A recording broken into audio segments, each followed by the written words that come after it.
Homage of the Blessed Noble and Perfectly Enlightened One. Nam mô Sa Đan Tô Si Chế Đô Ye A La Hờ Đi San Miao San Pu Tô Xế. Nam mô Tạc Tạc Tha Tu Ya Đa Ya A La Đế Tam Miệu Nam Bồ Đà Tòa.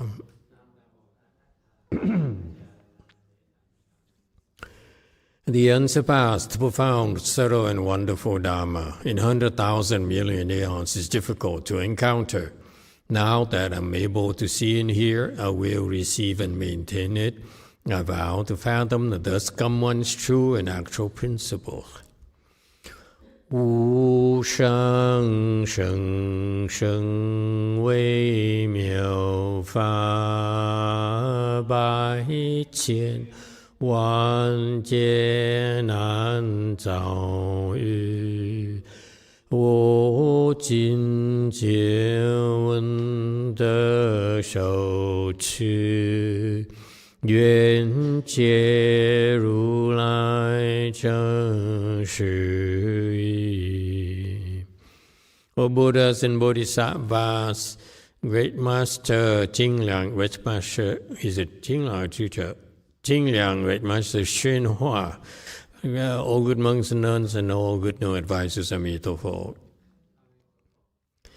诸佛菩萨尽量大士是父上人，各位出家人，各位善知识弥陀佛。Chư Phật Bồ Tát, kính thưa Thanh Lương Đại sư, Tượng Tinh Hóa, quý thầy cô và quý vị thiện sĩ tất cả như đạo Phật.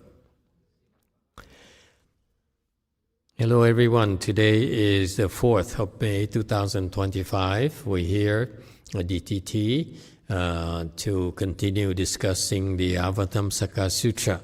We're on chapter 1 in the section that discusses the heavenly kings in attendance.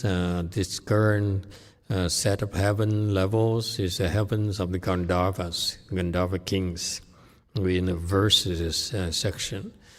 Today also is a very auspicious day for us. We just conducted our Vesak celebration, and for that I thank all of you for coming to join us in this Vesak celebration.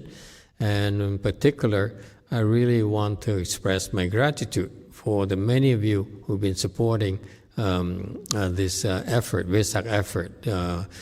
Its flowers are gorgeous. I know a lot of work that went into the preparation for this, and I noticed some of the people who helped out actually stayed late until like 11, past 11 or so last night. So your hard work is greatly appreciated, and that's what is helping our community grows stronger and stronger. All right. Okay.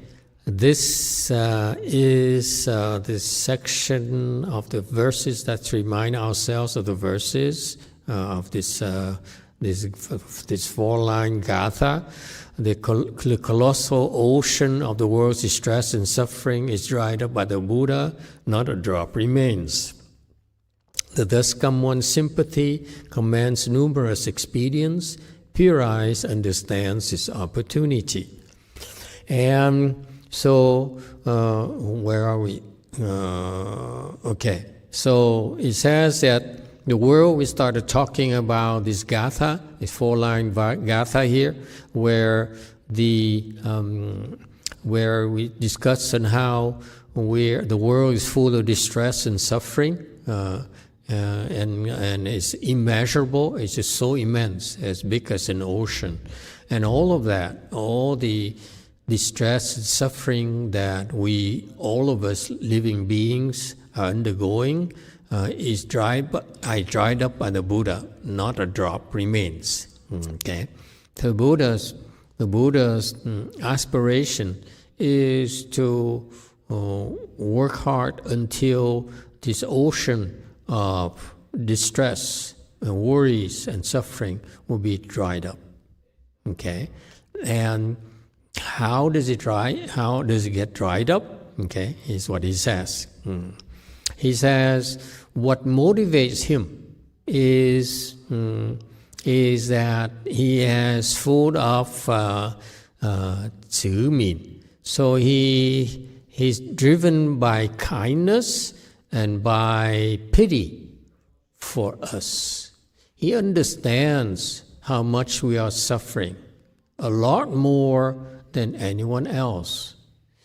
You know, how is it possible that he understands more about sufferings than anyone else in this world? Is it just a sales pitch? Or just false thinking, and just like a lot of people say, they speak on behalf of God. God authorized me to do this. In the name of Jesus, I signed this check in the name of Jesus. Someone gave me a check a long time ago, signing his name like that. And I did cash it for $10 or something. He had to get Jesus' approval and a stamp or endorsement to write us check for $10. Okay. Anyway, and so when you hear these verses uttered by these Gandharva kings, they are spoken from personal experience, from the insights that are given, that are shared to them by the Buddhas. So therefore, you can rest assured they're for real. Okay, it's not their false thinking, their imagination, or they're going berserk. Okay, Wei Mountain, go ahead. Hello, Master. Good to see you again. Hello, me again.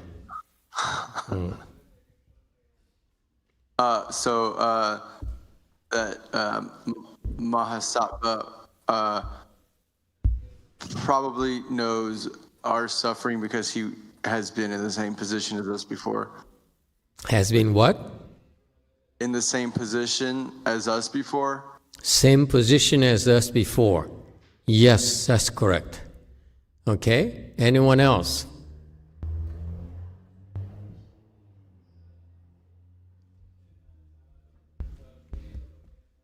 It's not the same position as us before. It's not the same. It's not like he went through or experienced what we experienced before. Okay? How would he know about the depth and the incredible suffering that we have to undergo ourselves? Yes, 3. How is it possible? You see, I'm very careful about these things. These teachers who say a lot of things and say, really? You know what you're talking about? You know? Yes, 3. So I thought we are all connected. That's why the name thus come one. So we are like one. They actually really knows how we feel. And we are part of them. Very creative. Thus come one, he said, so we are all one. This, we are scaling new heights here in terms of interpretation of the Dharma.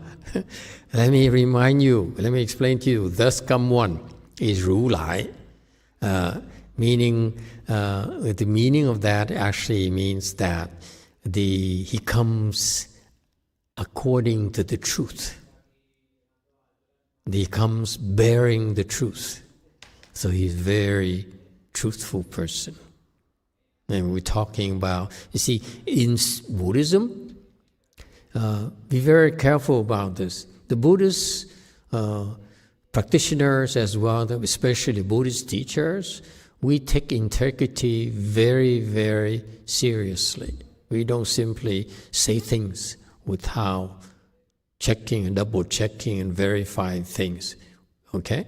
Especially as a teacher, and so therefore, the teachings, the advices must be authentic, must be true from your heart, from your experience, from your knowledge, not just false thinking and conjectures and so forth. Okay, all right. So No, it's not. We are not one. You may think you're one of the Buddha. Buddha sometimes say, I have enough of you. Yes, go first. Master, regarding to suffering, and Buddha went through tremendous suffering, so he can understand what we go through. That on the path of the enlightenment, he was once went to the snow mountain and practiced aesthetics, practiced 6 years, and eat only one sesame seed a day for 6 years. Go through tremendous suffering, and Did you just lose your voice and you can't speak anymore? so I think that is very extreme already.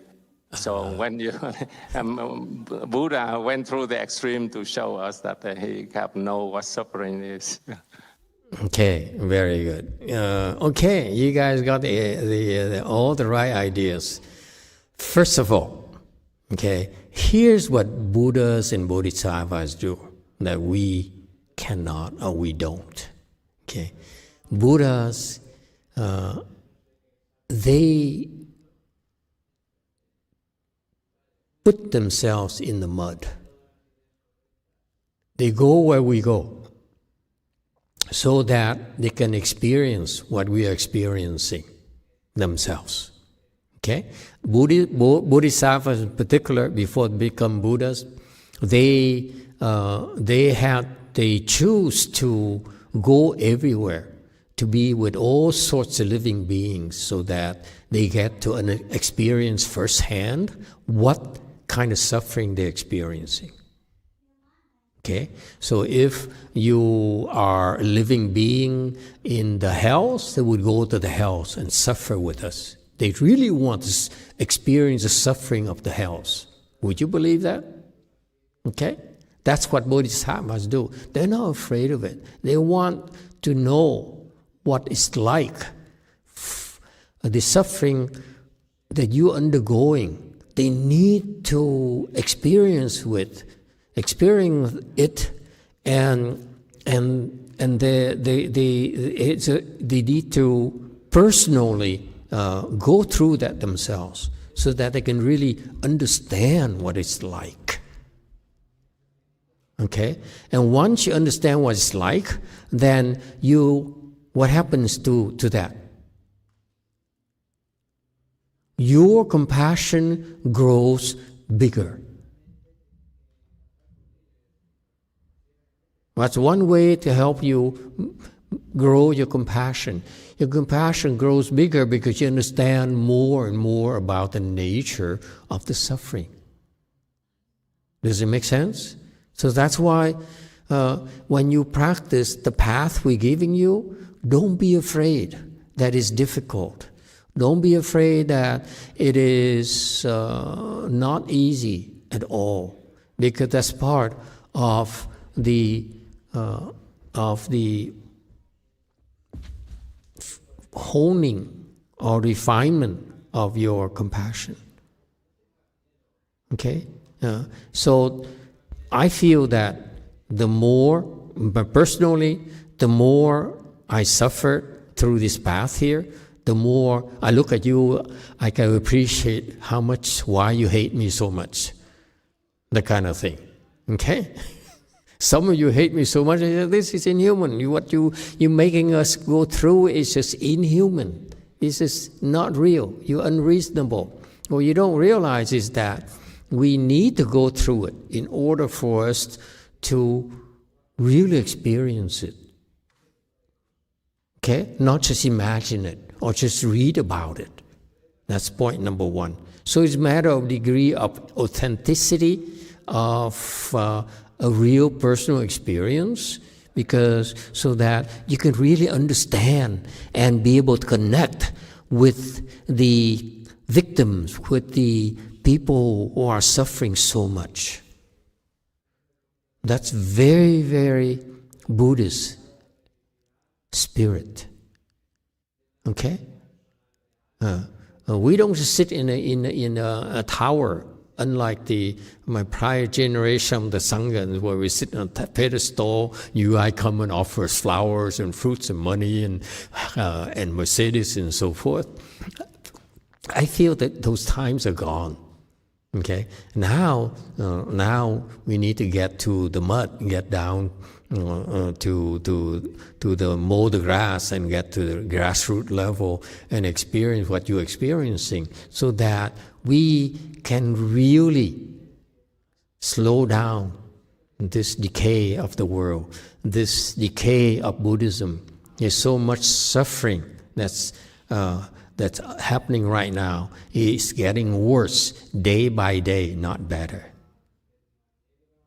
Okay? So the attitude shouldn't be that, why am I suffering so much? Okay? Instead, the attitude should be that I want to experience, like bodhisattvas, I want to see how difficult it is for you, how overwhelming it is for you. I need to experience firsthand, okay? Because I know that next year, a year after, okay, chances are that they will get worse. It will get worse for you, because this is the nature of the Dharma ending age. It's going to get worse and worse and worse. You may not want to hear it. You may not want to face it. May not want to admit it, but it's getting worse. And looking back on my life, I lived long enough to see that it's getting worse and worse and worse. Okay? But personally, for me, it's getting better and better because of the cultivation. So that's what Buddhas are doing.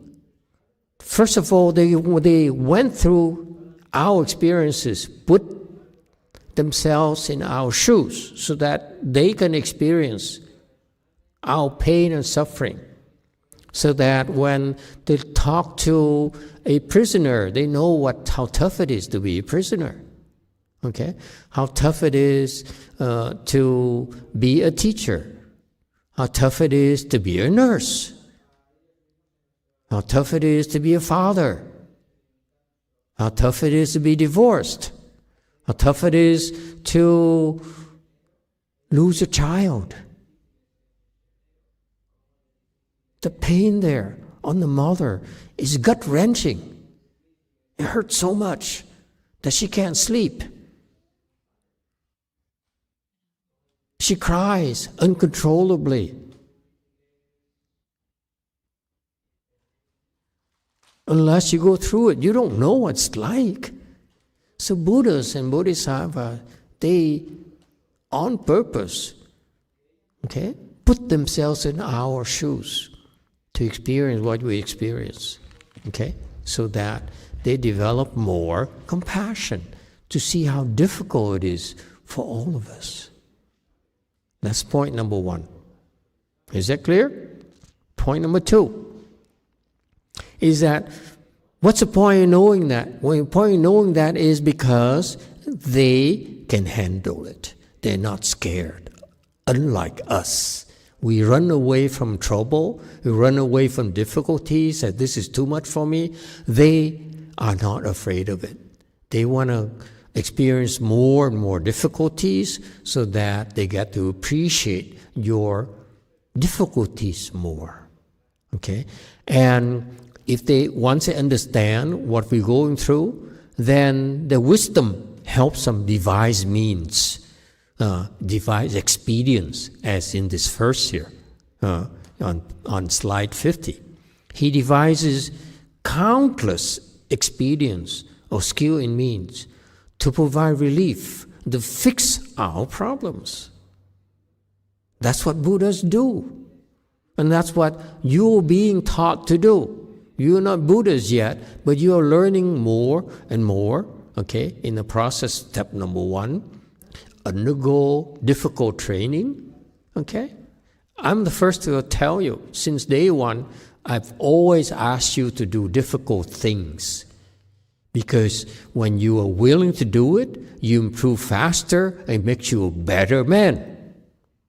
A better man means what? It's not about better man, not in terms of being more famous, being richer, and so forth. Better man in that this man here has compassion, is kind, because he went through the difficulties himself and rose above it. That's why now he's in a better position to help it. So those of you, many of you, made a commitment. After you went through these difficulties, you said, I know, I'm past it. Now I could rise above it. Now I want to go back and help those people. Because I remember how desperate it was, that you feel like you just want to kill yourself. Life has no meaning, there's nothing to look forward to. Anyone? I have thoughts of killing myself too. Okay? Passing thoughts, albeit. But still, those thoughts are scary. And it's nothing compared to the desperations that many more people are experiencing. In Gaza, in Haiti, and so forth. And so that's why we hope through this difficult training here that you are even more determined to help more people and learn more experience, learn to open more your wisdom, open your heart, and be willing to help more and more people. That's what Buddhists do. Yes, Wei Mao.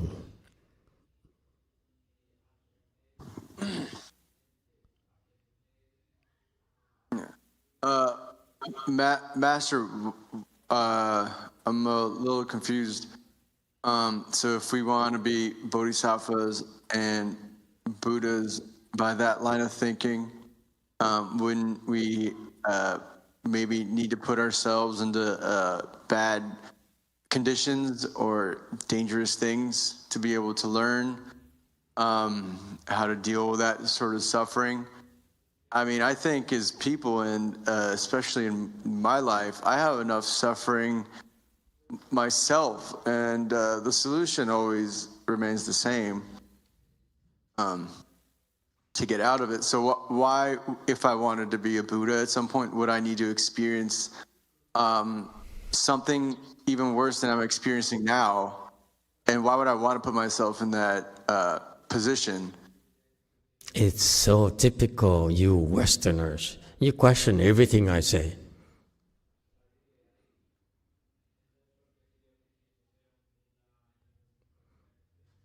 And I miss that. I wish you were there when Master Shiva spoke Dharma like this, and you could ask him questions that I don't have to come up with an answer myself.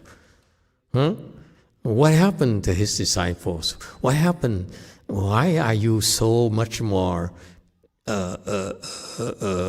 insolent, if I can use that word? The Asian, they don't dare ask questions. They're too difficult. Okay, they don't dare ask too many questions. I personally love and welcome those questions. Okay, so thank you for asking a question, because it's exactly what I was thinking of, but I forgot to tell you. Okay, very good. Feel free to ask questions if there are things that are unclear to you. All right? Here I go again. I forgot what I wanted to say again. Oh, it came back. Okay. First of all, we are not bodhisattvas. Like it or not, we're not bodhisattva. I'm not a bodhisattva. Okay, I wish I were a bodhisattva. Life would be so much easier. If I want anything, you use your spiritual penetration and make money appear, gold appear, move Fort Knox to Dharma Territory Temple. Okay, and so forth, which would be so much easier, so much faster. I'm not a bodhisattva. We're not bodhisattvas. Okay? So therefore, we cannot do the same thing as the bodhisattvas and Buddhas do. So what is the nature of your training that is the equivalent of what they do? Okay? Here's what we do in our particular situations.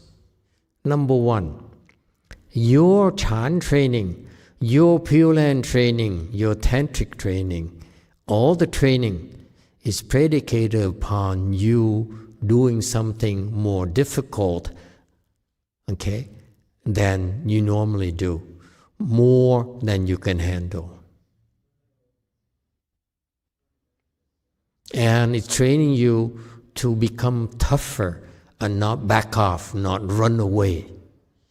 As long as you're willing to endure and try to follow the instruction, no matter how difficult it is for you, if you add it long enough, okay, two things will happen. Number one, either in that process, your blessings that you're accruing in that process will help you overcome your difficulties quicker. Okay? That's number one. Okay? Number two is that you also have a lot of good roots, a lot of prior blessings. Maybe it's just need for you to endure, to tough it out so that they have a chance to mature. That's how you will rise above it. So this process here is very, very special process that the Buddhist patriarchs devised. I didn't invent it. Okay? The Bodhisattvas came to our world, and many of them are patriarchs, so that they devised this meaning, this method of training, because they know that we are not Bodhisattvas. We cannot go and become a skunk. Okay? We cannot go and become a crocodile to help crocodiles. It's beyond our skills. But through this training here, you are trained to do things that are more difficult than you can handle, and help make you tougher by not running away. When you do that, then you will develop the samadhi and the wisdom, okay, to conquer your challenges. So far so good, that's step number one. Meaning you develop the muscles, the power, and the wisdom. The muscles. Yes, you need to just, part of that is like working out. You need to experience difficulties. Okay? And your muscles will not grow unless they're stressed out. They experience minor tears. That's when they grow bigger. So you need to experience some pain and suffering before you could really grow. That's what's beautiful about you.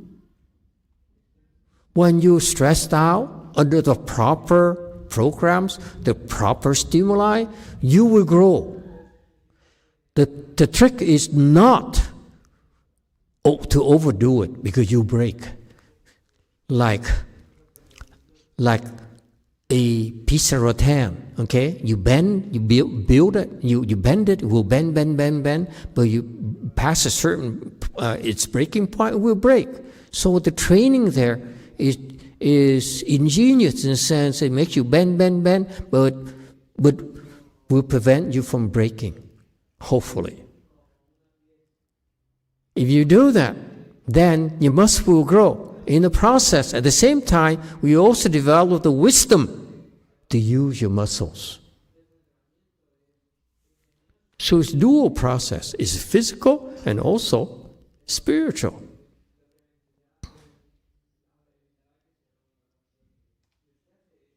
That's how the process works. So you see, so now in this training here, that the patriarchs devise, again, in particular for our case, it's a Wei Yang Chan patriarchs who devises. I didn't create it. I didn't invent it. I don't have to. I just use the same technology. That's all. Okay? So we use this training to train your muscles and your wisdom. Open your wisdom. That's a twofold process. Is it clear? So far, so good? And when you have that, then you're able to carry people on your back. Because now you have muscles. Now you can carry heavier loads and you can go further. And that's mimicking what the Bodhisattvas are doing. Within our means. We can't become a cockroach to help cockroaches, but we can help according to our conditions. And that's Buddhist training. Is it clear, Andres?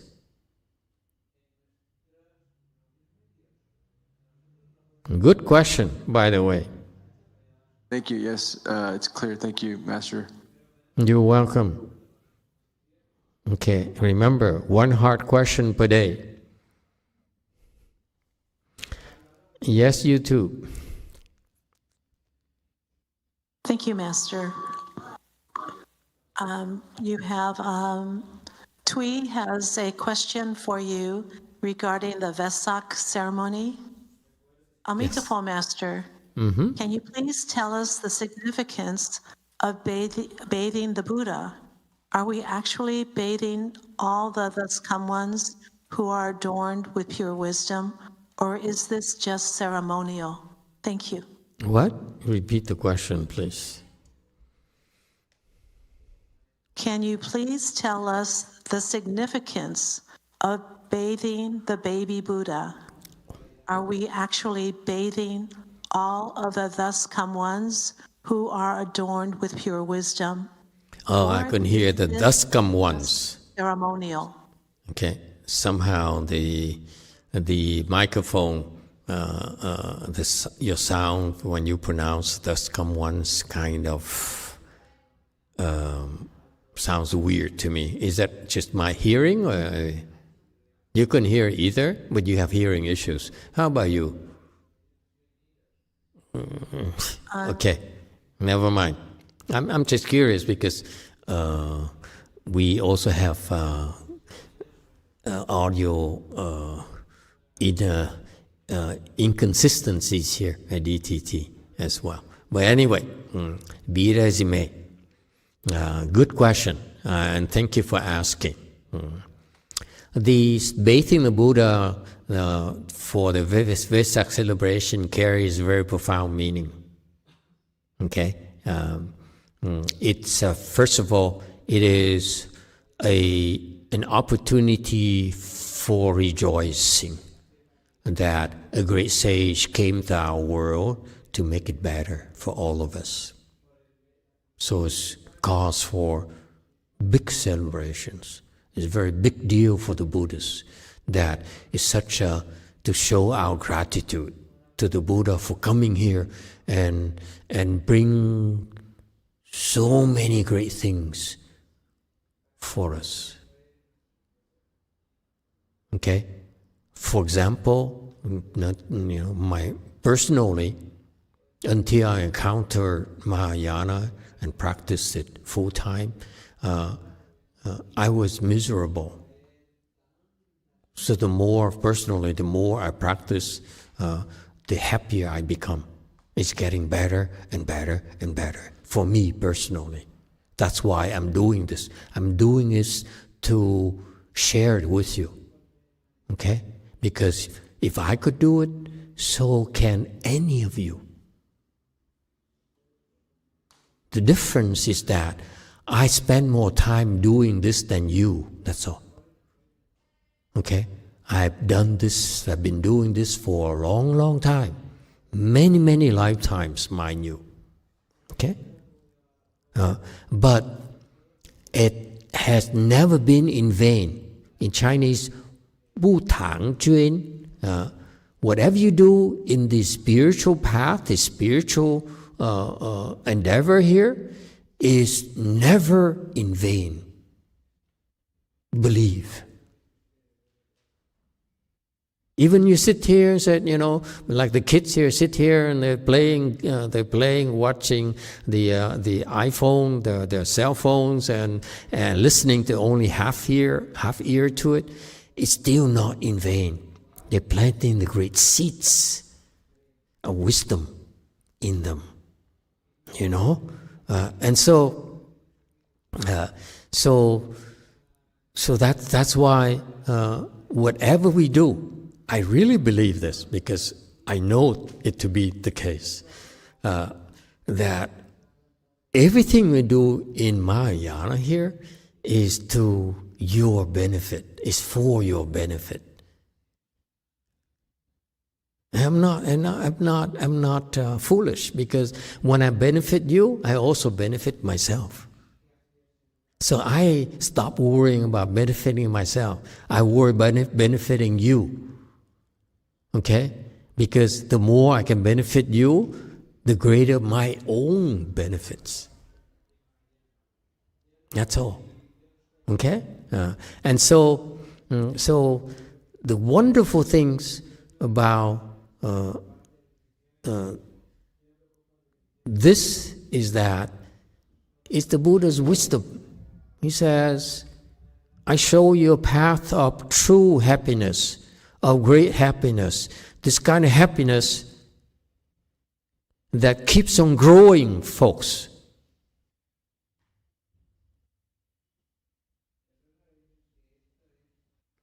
That, for example, I just came here today to San Francisco, but the past few days I came to Go Forest.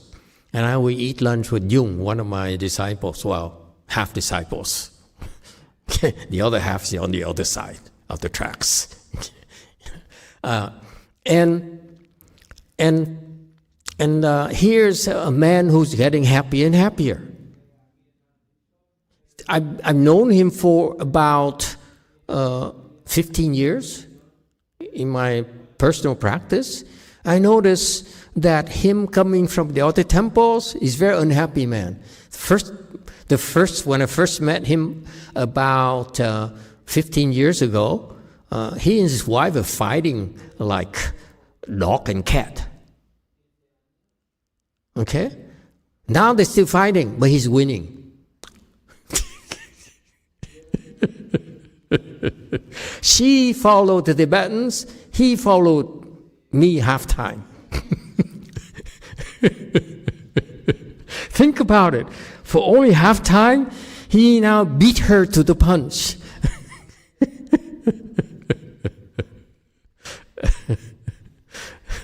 So I assure you that what I find fascinating about this path of Mahayana cultivation is it grows. It gets better and better. And if you allow me to make a bold prediction, okay? This man here in Go Forest, oops, I should not mention your name. Please blop it out, okay? This guy here, okay, right now, he enjoys beating his wife. Winning over his wife. Before, he was totally afflicted. She figured out all the buttons. She knows which button to push at which moment. That's why he always have to run to my temple and would meditate for 5-6 hours just to recover. He doesn't know that I know everything. And now he doesn't have to anymore. Now he pushes her buttons. Okay? And if I may, if you allow me to make a bold prediction, Won't be long before he gets rid of his wife.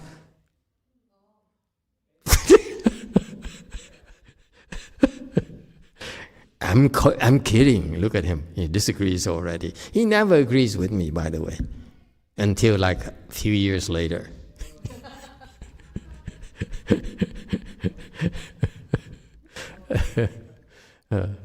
All right. The point is that the Buddha Dharma, the spiritual path in Mahayana, with this path, your growth is unlimited.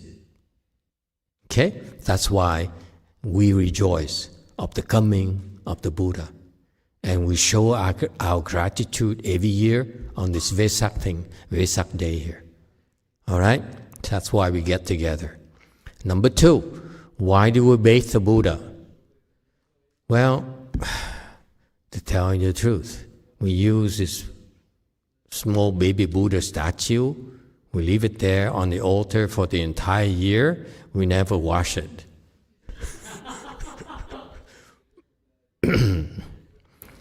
So thank you for washing it for us. I notice many of you are washing from the fingers, from the head, from the shoulders, from the back, from the front.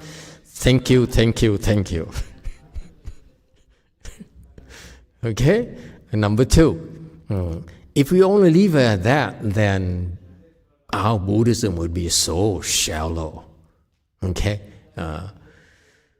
Actually, the significance of bathing the Buddha is that why do we do it 3 times? We get the water and we pour on his body once, twice, and thrice. Why? It's to, yes, Wei Mao. Thank you, Master. I say happy birthday to Shakyamuni Buddha. I want to share with everyone, I've seen it rain on this day for the past 3 years in Los Angeles. So it's a very auspicious day, and the rain helped me verify it for myself that it's a very auspicious day. Very good. Thank you very much. Maybe you should consider getting a Super Lotto ticket. To see, it's really auspicious. Yes, 4. I'm taking a guess. It's 3 times. It's for purifying our mind, body, and mouth. Mind, body, and mouth. Good guess. Very good. But don't you think that purifying your body would be better by using soap? We didn't have any soap at all. Anyone else? Why do we pour it 3 times like that? Do you know? Yes, 3.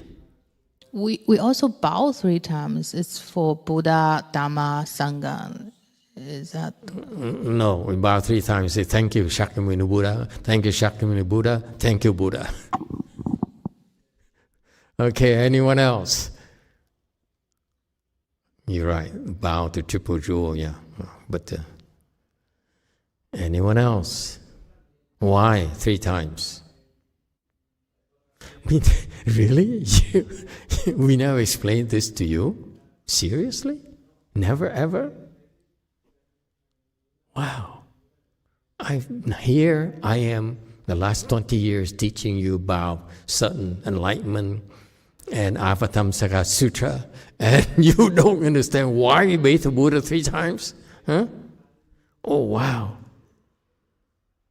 Amazing. Anyone else would like to venture a guess? Yes, in the back, Koreans, they know everything. Master, DTT Sangha's a few days ago, we discussed about the why we debating Buddha 3 times. Yeah. So the times we decided reducing the greed, anger, and stupidity. Exactly. Okay?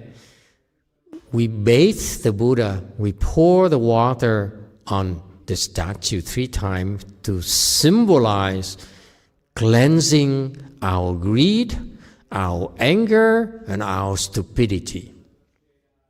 The three poisons.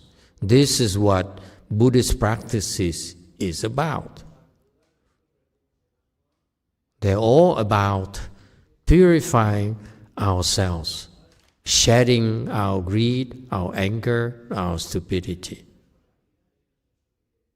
So every year during Vesak, we remind ourselves, for the coming year, I will even cleanse more of myself of greed, of my anger, of my stupidity. Does it help? That's the fundamental Buddhist approach.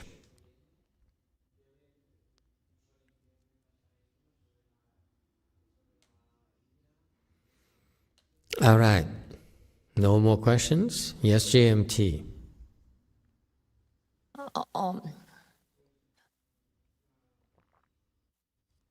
와서 제가 원래 대답을 하려고 했었는데 서수 스님이 대답을 하셨고요. 그러니까 삼진치 때문에 3번 한다라고 생각은 했는데 대답이 나왔고, 혹시 신구의 삼업을 청정하게 한다는 의미도 있는지가 제 질문이에요. 네네. 몸과 말과 뜻으로 하는 거, 신구의요. 네.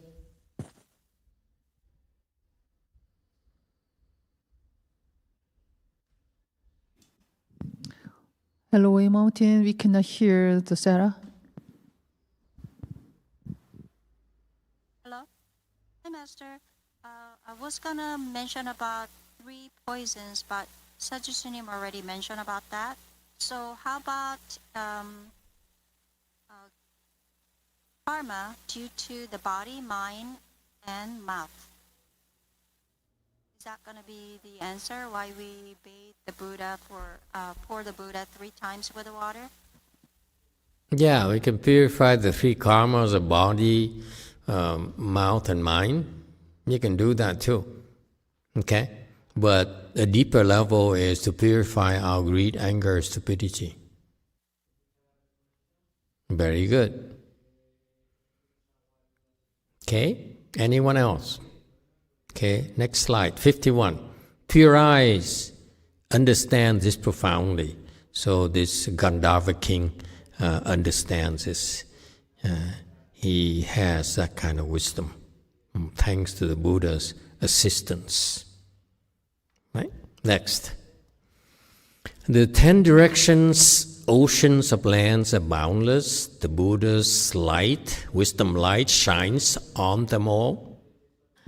十方乍海无有边，佛以智光咸照耀。Universally purifying evil and deviant views, king trees, blossoms enters this passage. 普使涤除邪恶见，此树华王所入门。Okay. Slide 54. The 10 directions, oceans of lands are boundless. This 10 directions are the east-west, the cardinal direction to east, west, south, north, and the intermediate directions, whatever. I think you Asians have different intermediate directions first, as opposed to us, okay, Westerners. But it doesn't matter, it's the intermediate direction that makes it 8, and then up and down add up to 10. So this symbolizes the all the directions, all the dimensions you can think of.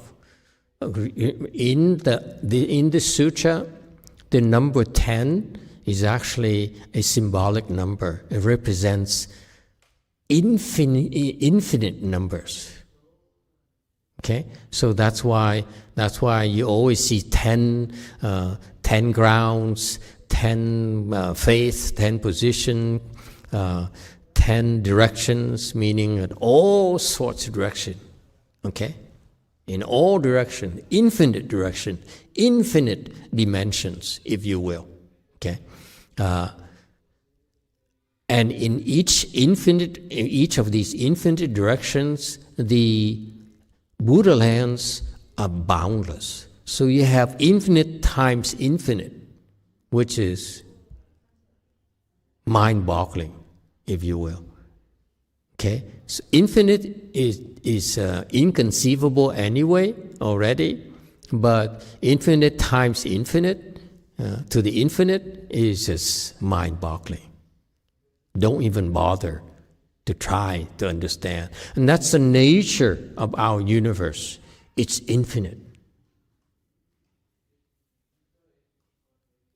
It's endless. You can send space probes until the end of time, and you will never discover the confines of the universe, because it's really infinite. All right? And here Master Shenhua uses an analogy to help us understand this concept of infinite here. He says, he uses it in our body, within us, are boundless already.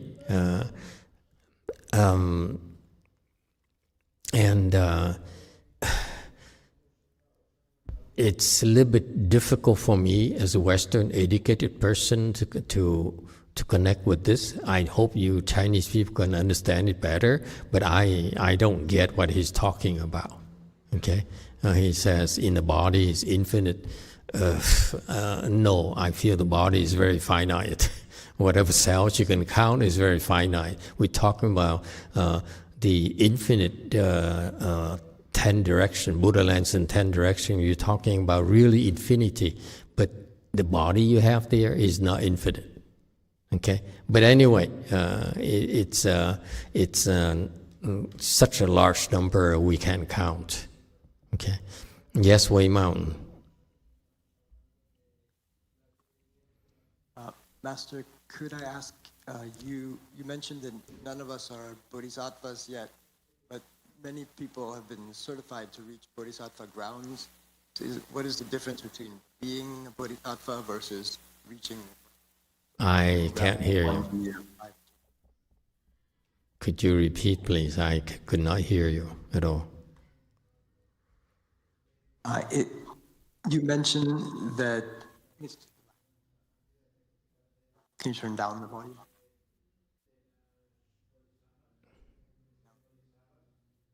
You mentioned that none of us are bodhisattvas yet, but some people have been certified to reach bodhisattva grounds. Is there a difference between being a bodhisattva versus reaching a certain ground, like 1G or 5G? The difference is that you, an American, are you the same as Donald Trump?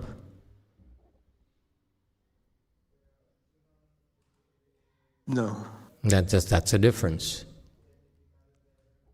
We're talking about for your name to be mentioned in the Avatamsaka Sutra, you got to be higher than Donald Trump. You're super American. You're only an American. These Mahasattvas are something else. Next, do you see? This is something that I find it difficult to understand, because I only want you to see that in this case here, don't try to use numbers, use analogies. It's about the confines of your mind are limitless. It's only you, because you have a thinking mind that puts a boundaries on that. Okay, but your true mind is limitless. And that's why we're here. We're here to help you use this conscious mind of yours, this thinking mind of yours, to go to your true mind of yours, which is limitless. The thinking mind is limited. if somehow we can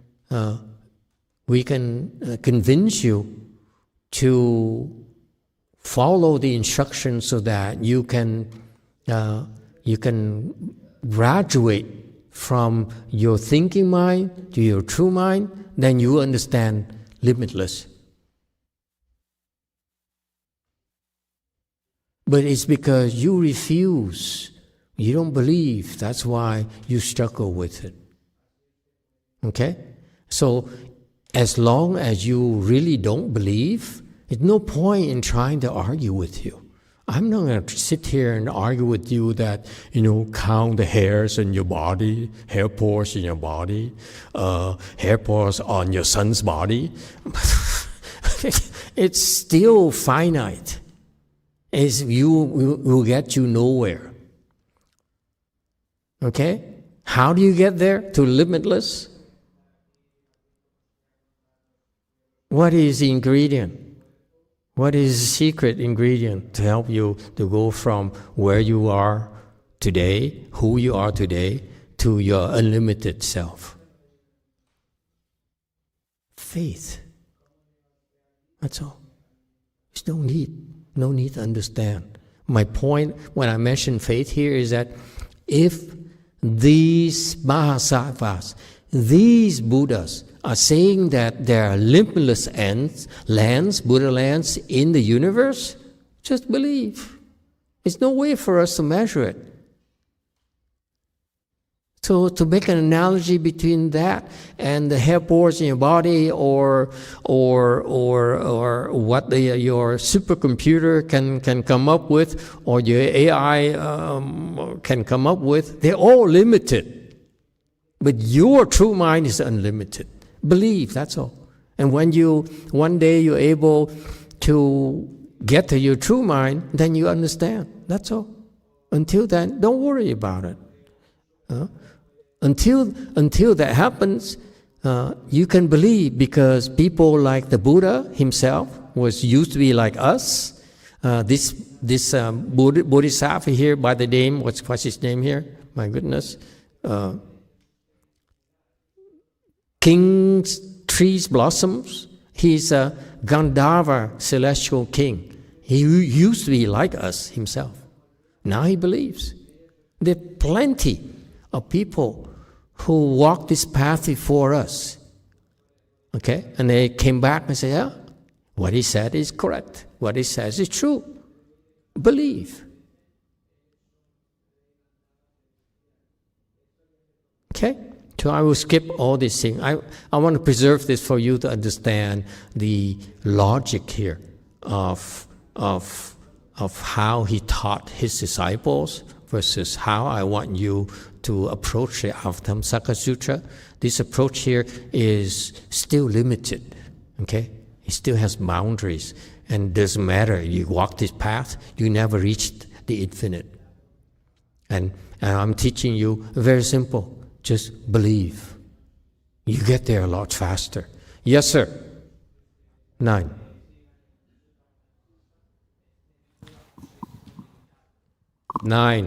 Hello. Sorry. We have a question in Spanish from Natalia Coaglia Barrio.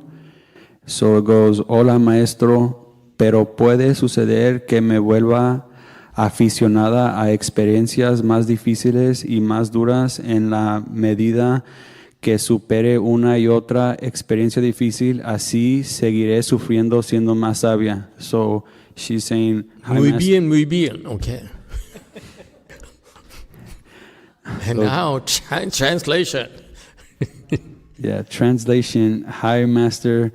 Could it be that I can get caught up experiencing more and more difficult things, overcoming one over the other, therefore becoming more wiser, but still suffering? Yes, but you suffer differently. Before, for example, when you suffer, it's overwhelming for you. And you're helpless. The bodhisattvas, you learn to be a bodhisattva, and that's a promise. You walk this path, you become a bodhisattva yourself. You also suffer. But your suffering is educational for you. That's the difference.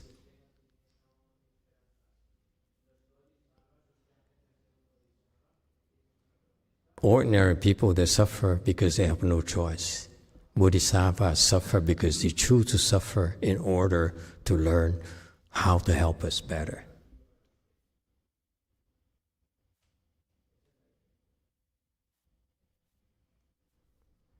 Anyone else? Okay? And so Master Shua went on and on about lands are boundless and so forth. The Buddha's wisdom light shines on them all.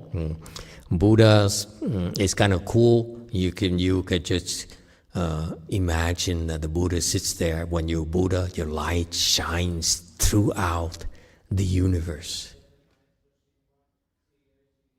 Okay? Is that clear? Right now, because your mind is limited, your light is also limited. Very much the same way. Your faith is limited. You say, I believe you up to a certain point, okay? I believe you up to the point where I can understand. Whatever I cannot understand, I don't believe. What is that called? Limiting yourself. It's not our fault. You, in all your smarts and intelligence, choose to limit yourself. It's not us who said, that you're limited. No. We're telling you, you are limitless. And you said, yeah, it sounds good. But I don't believe you. You're too smart for your own good. So in Mahayana, let me remind you, we start first in Agama teaching, where we teach the Buddha taught you things that you can understand with your thinking mind. That's the starting point. Is that clear? That's fine. You don't need faith. You are smart enough to understand the Agama teaching. The Hinayana teaching, you can use your thinking mind. No problem. But once you graduate from the Agama, meaning you reach fourth stage Rahat and reach a certain, what we call, small enlightenment. Okay?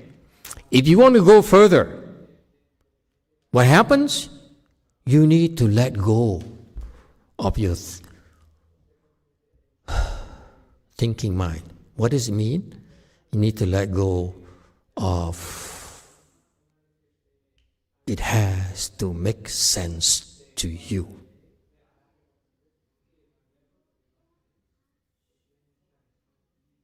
It works fine. Just to give you comfort that just simply, merely by using your logic, your sense of intellect here, you can really open your small wisdom. But if you want a big time, you have to let go of that. What do you need to do to let go of it? We're talking about letting go of your smarts, letting go of your calculation, letting go of what has always worked for you your entire life. For what? For much bigger than you can ever understand with your thinking mind. The reason you cannot understand it is because your thinking mind says, I disagree. It does not make sense to me. I'm too smart for you. You cannot convince you. I won't go there. Just because I disagree with you. Therefore, in Mahayana, the only way for you to rise above your thinking mind is faith. It does not have to make sense to you. That's the only way for you to break through. You relied your entire life, you built your life upon your smarts, your logic, your experience. When you get there, if you really get there to the peak of that, You have a little bit of wisdom. You said, this is cool, but I look at other people, like Master Shinhua, like Bodhidharma, like Sixth Patriarch. In order to reach that level, you have to let go of your intellect. Stop demanding and make sense to you. That's a problem with worldly people. For such people, remember, you can't push them very far. Let them be. They are happy being Hinayana because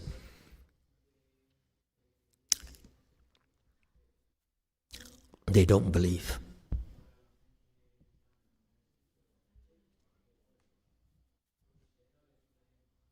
So in Mahayana, we all have to go through that test. Do you believe or not? You don't believe, we back off. We never force it upon you.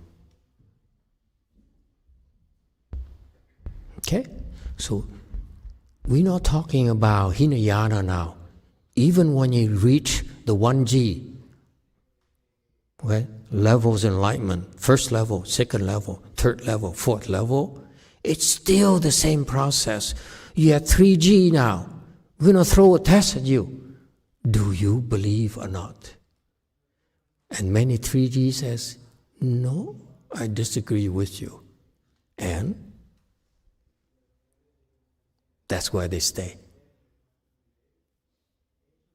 I'm describing you what we do to you. Why do you think you're there and people are surpass you already? Because they have more faith than you. That's the Mahayana secret, folks.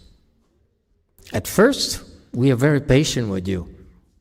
We give you time for you to discover what you're capable of. Using your mind, your thinking mind, correctly. Not the way that you learn in college, not the way you learn from the books. Okay? Using a thinking mind, you can open your wisdom. But that wisdom there is only small wisdom. After that, you have to let go of that before you can graduate to bigger and better pastures.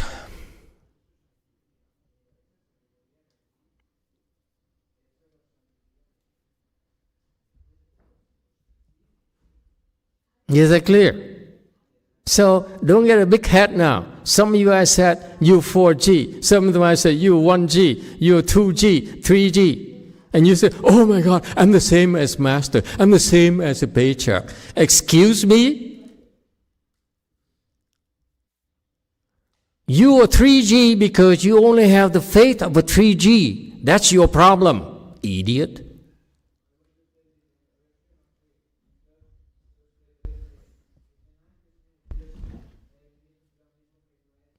That's what we call in Mahayana the truth, the brutal truth. Beat in the head, you idiot. You think you...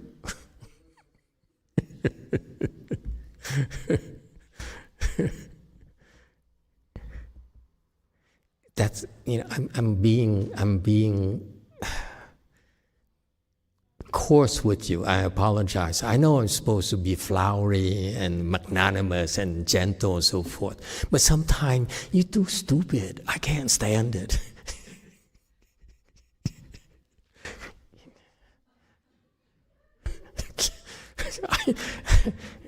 Sometimes I just want to hit you on the head. But I might kill you.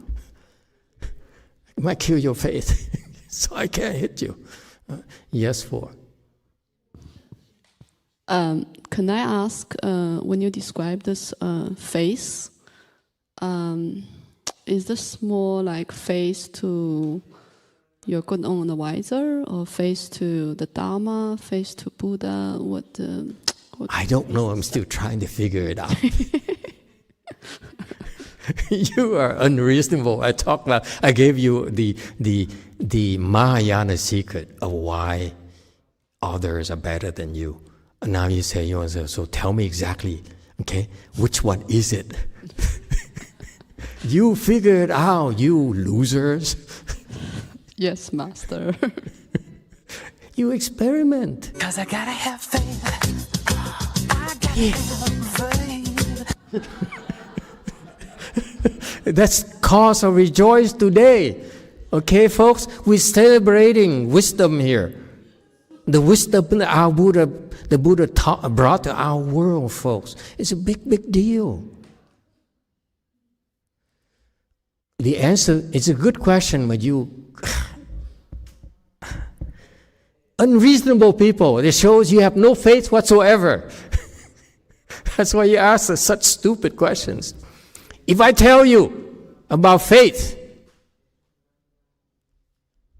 that's what differentiates the big boys from the girls. Okay, I'm sexist. What can I do? It's my limited wisdom. Okay, so what you do is you experiment. You idiots! I had to experiment. I ain't gonna tell you what I did. If I told you everything, you and I be the same. I can't be. Come on. We are not the same. Get it straight, okay? We're never the same. Because I conducted a lot more R&D, invested a lot more into my R&D than you ever did. It fails so often. Research and development means that what is research and development equals failures. You fail so much that after a million times you fail, you're bound to get lucky once. Then you understand faith.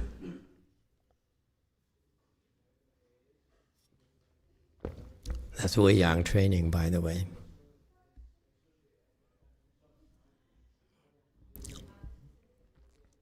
Anyone else? Okay, very good. I don't know why I've talked like this today. How we got here? Faith and the Buddha light shine on all of them, now becomes faith? Yes, Tui. Master, if we experiment, isn't that lack of faith? No. You have to conduct experiments in order to learn.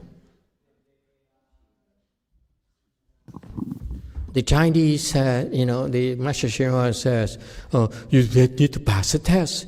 I'm thinking positively. From my perspective, what I do to you is a test. Yes, it is a test. Okay? But if you only believe in yourself, like I did, because no one was alive that could give me a test. My master is dead already. And the other ones, his disciples, are not smart enough for me. I look at them and say, really? And you have wisdom? All right? So I had to experiment. I had to conduct R&D, do R&D in my own. That's it. Do you think that the 6 patriarch spends all day teaching you? No, you have to earn the test. The test is a tip. You live in the 6 patriarchs temple. I wasn't there, but I can imagine how it works. You live your day, you go to the field, and you work in the field, you go to the kitchen, and cook in the kitchen, you do dishes, mop the floor, okay? And then when the time comes, 6 patriarchs say, "Bleh!" And I say, that's why. You think he spent all day teaching you, watching over you? No, you have to earn it. Okay? Anything else? But it's fun. What these girls miss is that, the first part is that once You have 1G. I'm telling you. That's why I can't wait for you to get the 1G. Then it becomes more fun for me to play with you. Below that, you are the most boring people. I talk, but you don't understand. I yell, you run away. You're no fun. It's like I can't play with you. When I'm too rough, you call mama. Come on. Yes, Way Mountain.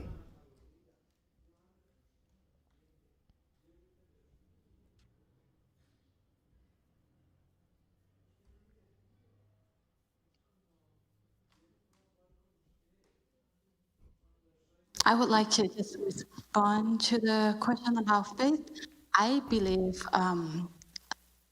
when we have faith in our good knowing advisor, somebody like Master Yonghua, we are actually having faith in the Buddha and the Dharma, the Sangha, and it's all at the same in one. Because I personally know and talk to many people who supposedly have faith in the Dharma, in the Buddha's Dharma, but they don't listen to anybody. They don't listen to the second patriarch. They won't believe in Master's 49 days Dharma or Pureland Dharma. So it's different. Yeah, you're right. Hey, you. Hey, the sleepy one. No, you. That's okay. You come up. Come here. The two of you. Come here. Can we do something just for fun? Yeah, you. Yeah, you. Amigo. Yeah. Okay, forget it. Taiwanese, he's frozen. His legs are frozen. Okay, on this side. No. One of you each side. Okay. Bend over. Bend lower. Bend lower. Grab it. Grab this thing. At the base, yeah. Okay. Lift it up.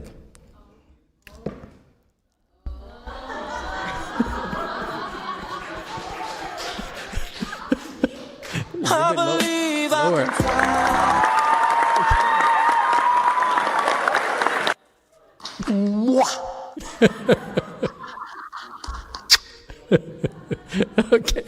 Okay, thank you.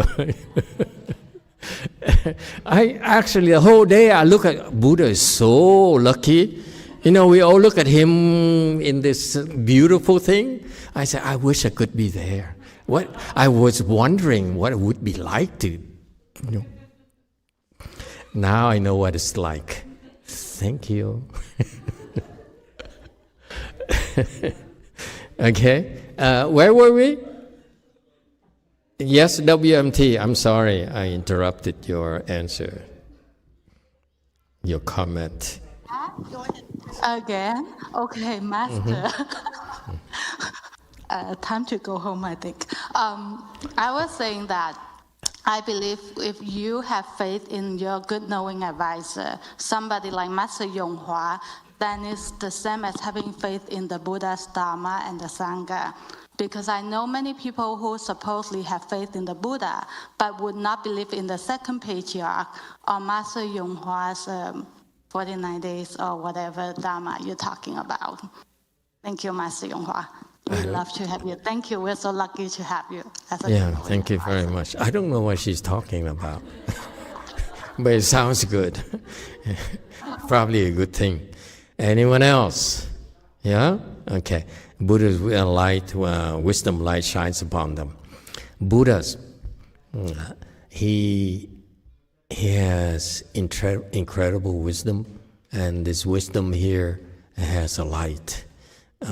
In Buddhism, we acquire wisdom so that this wisdom that we have emits light.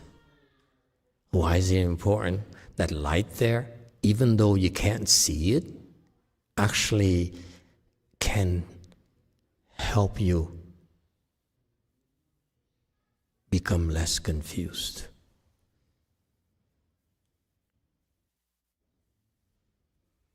Okay, help you see clearer.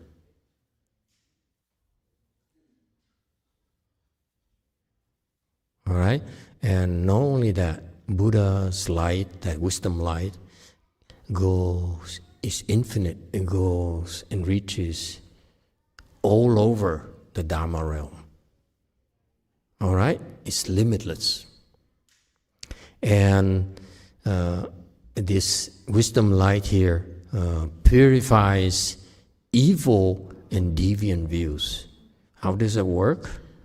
How can it purify evil and deviant views? Evil views, what are evil views? Evil is when, I'll simplify for you, evil is when you want to hurt or you want to harm someone.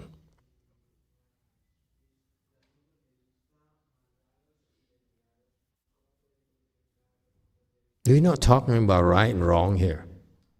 If your intent is to harm someone, that's evil. That someone could be a good person, could be a bad person, could be Elon, which I don't know, good or bad, I'm not sure which one he is, and so forth. Okay? Hi, Elon.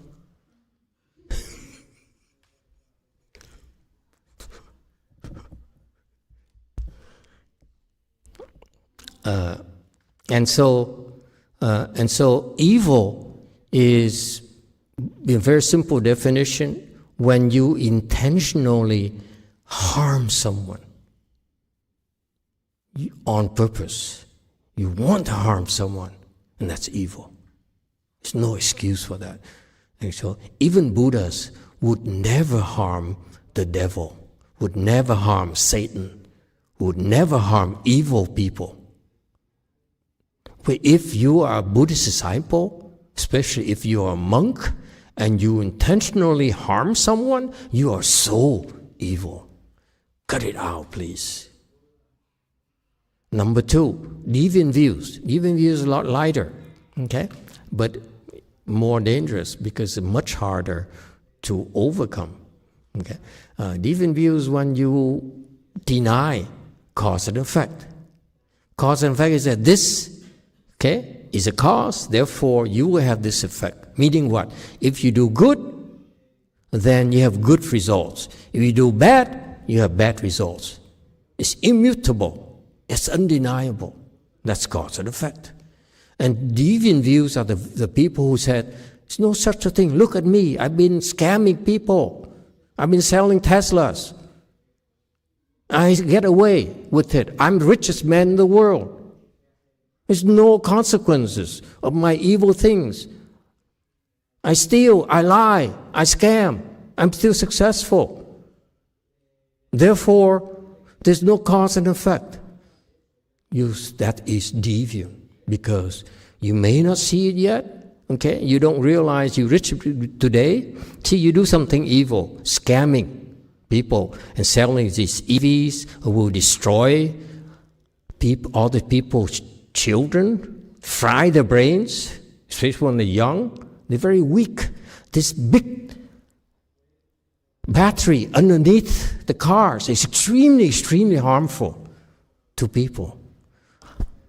I can't take it. Every time I drive an EV, I get on EV, like I have a hybrid here, okay? I drive from Los Angeles up here, 5 hours, you know? I used to need several hours to recover. Not anymore, because I don't have time to recover anymore. I have to make sure that I don't have to recover anymore. So my needs are different from yours. But this is to tell you that my body, I have the skills, okay? And yet, I still needed 8 hours to recover. So now, I make sure I don't have to recover. That's a different thing, okay? But if you don't have the skills, imagine the kind of damage that's happening to your body. That is so harmful. Okay? So the cause is you're causing harm to others. And you see, you observe here, I'm richer, I'm famous, I'm more powerful. You think, oh, there's no consequences. No, you don't realize here, because you're famous and rich and have many children, it's because you have something here, another cause for it. It's not this cause, it's another cause. That's all. Did I lose some EV?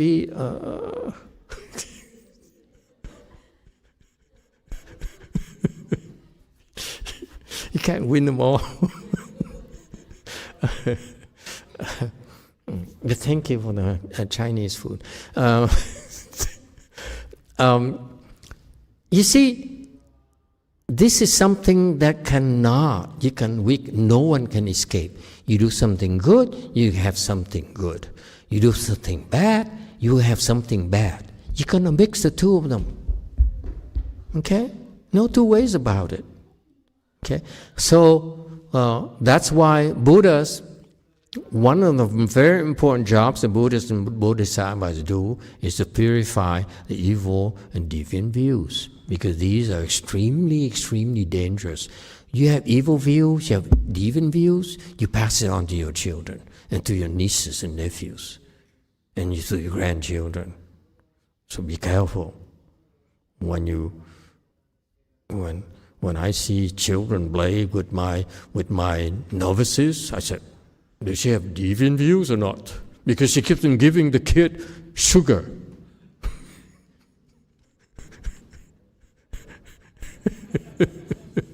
Poor kid, he's so happy.